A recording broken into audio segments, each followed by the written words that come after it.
Yo, what is good everybody? It's your boy the Strongest Wizard, and tonight is indeed Fight Night. We have ourselves yet another OP09 match here. We have my man Nacho on the left hand side, as well as myself on the right with Kinemon against obviously Nacho's Doffy.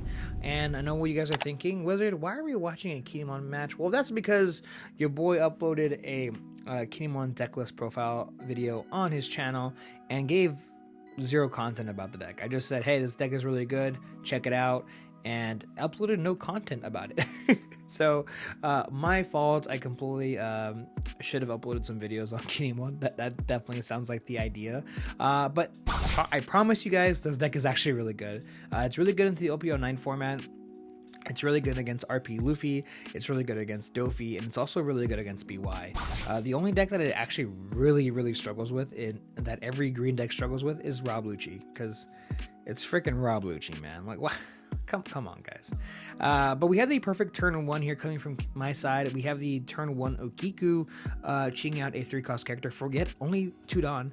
And now we see Nacho's debatably best curve as well. 7k swing going to life, Jinbei plus Boa, AK swing, and it does of course connect, dropping down to 4 life already.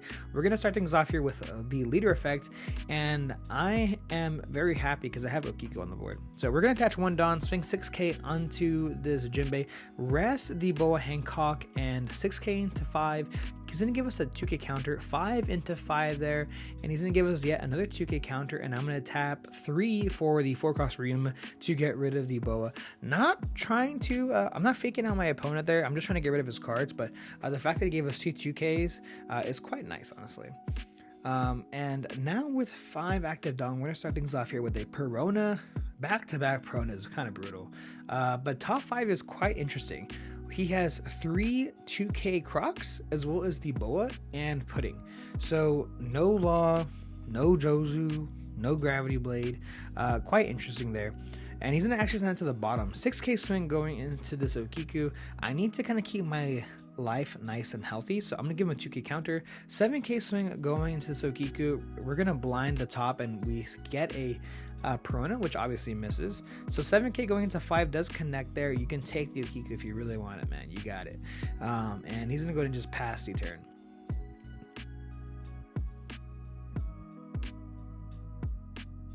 Alright, so we are now sitting at 6 active Dawn. We can still use our leader effect since we haven't done it yet. So 5k swing going to this Jinbei here. 6k swing going into life, which connects. Finally seeing a little bit of bloodshed there on Nacho's side. Going down, dropping down to 4 life. We're going to use leader effect here. We're going to play out the 5-cost Yamato for only 4 Dawn.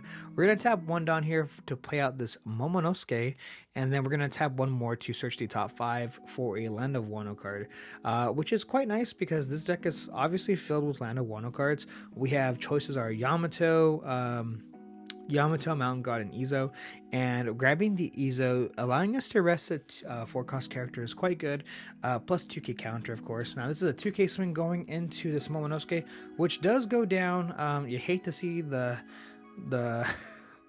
kid go down, but he had to be down. There's just no way I save him. So especially with 2 Peronas, this is no way, man. But with 7 active Dawn, I'm kind of praying we don't see a Jozu right now. Jozu would be worst case scenario. Bounce a Perona, bounce a Yamato, I cry, or a Gravity Blade. Only benefit with Gravity Blade is that Nacho doesn't set up a board at all. Like he just bottom decks both characters. I get to use my leader effect next turn, and that's it. So not too great if he does have this Gravity Blade, but I'm also not happy if he does, right? So it just really all depends. We also don't really care if he bounces the Ryuma with a 4-cost Law, because I get to play it out again, and KOing a 4-cost character on play is quite good. Can't really play around that, but we are going to tap 4 here for a Jinbei to go ahead and play out the Gecko Moria. Grabbing a 2k counter, choosing not to get Boa is quite interesting. 7k swing going into life. We see a blind Sengoku at the very top, very unfortunate for my man Nacho. 7k swing does connect, and we're going to pass the turn, and we are looking at a very hungry Yamato, and they about to go in, man. I'm going to tell you right now. Yamato is about to do some damage. 3 cards in hand sitting on Nacho's end, and the double damage is good. Double attack is really good, but banish is better. Nacho has been starving of cards, and I'm going to continue that train with the Weevil, as well as the Red Rock off of life is huge. And now with 2 active Dawn, I have a couple different options here.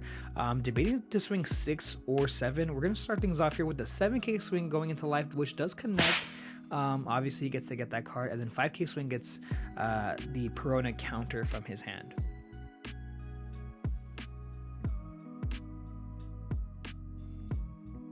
All right, Nacho sitting at 9 active Dawn here. Hopefully he has a couple different plays that he can do now. I am assuming my characters are not going to survive, honestly. I doubt it. He can really kind of just go all in on them if he really wanted to.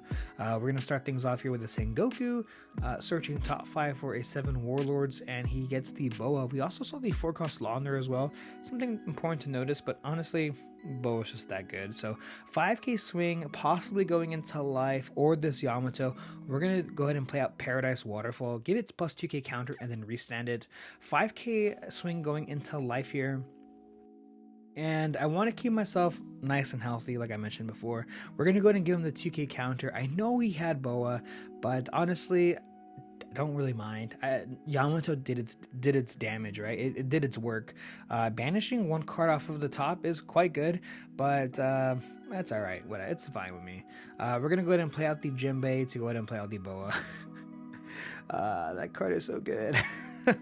That card, meaning both cards, but we're going to use Boa effect here. We're going to look at the top 3, rearrange them, and we see a Femur as well as a Gravity Blade at the very top.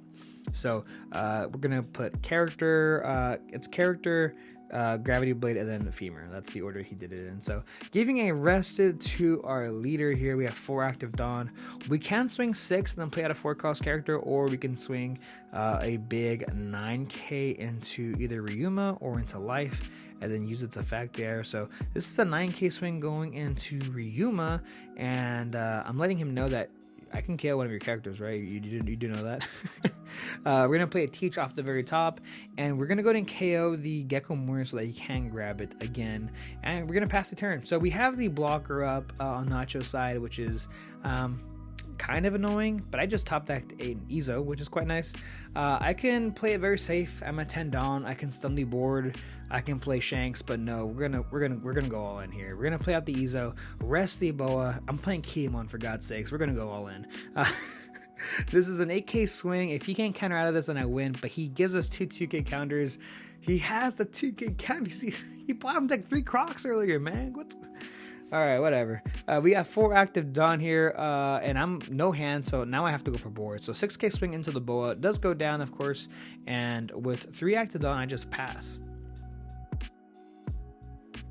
And if you're looking at my hand right now, I got 3 10-cost Doffys, a 9-cost Shanks, as well as a 0-cost event card, but nobody needs to know, especially not Nacho.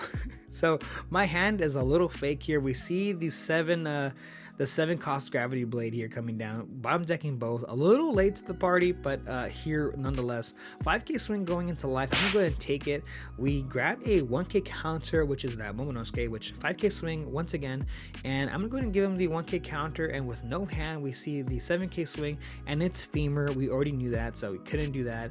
And I'm going to go ahead and give him the 0-cost event card. Now, I think if he remembered, he should have just swung 8. But 5k swing going into life connects. And now we see 10-cost Doffy to stun 3 characters on the board. Now it's 2 characters on the leader. It's quite good here. We start things off here with a Sengoku. We need like double blocker here to save ourselves. We're gonna grab the Gecko Moria, not a blocker, but honestly, good enough at this current situation. We're gonna tap 4 Dawn here to most likely play out the Gecko Moria, to then grab Boa Hancock, because that's really your only play, and then play it out probably, and hope you have Gavel in hand maybe. So play out the Boa, give a rested Dawn to our Teach there, and we could use Teach effect, but really no point. And we're gonna pass here. So 10k swing going into life, we're gonna block it, and then we're gonna swing a big 15, and I end up taking it. Thank you guys so much for checking out this channel and this video. I really do appreciate it, and stay tuned because I have a ton of new OP09 content coming out soon. See ya.